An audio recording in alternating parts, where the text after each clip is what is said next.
Hi అండి. ఈరోజు మనం కమ్మటి బలమైన సున్నుండ చేసుకొని తిందామా? అదిగోండి, సున్ని పిండి శుభ్రంగా మిక్సీ పెట్టేసుకున్నాను. అందుట్లో నెయ్యి వేసుకొని ఇలా దట్టిచ్చేద్దాం. కలిసేంతవరకు కలుపుకున్నాను. ఈ వీడియోనండి నేను మినుములు వేగించేటప్పుడు పెడదాం అనుకున్నాను.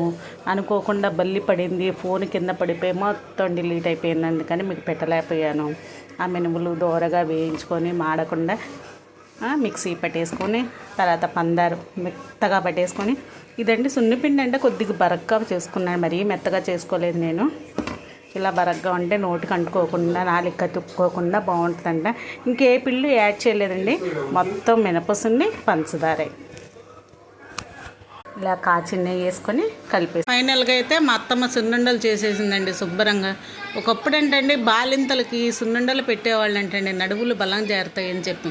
ఇప్పుడు ఆ తిళ్ళు ఎవరు పెడుతున్నారని అంటుంది మా అత్తమ్మ నాతో.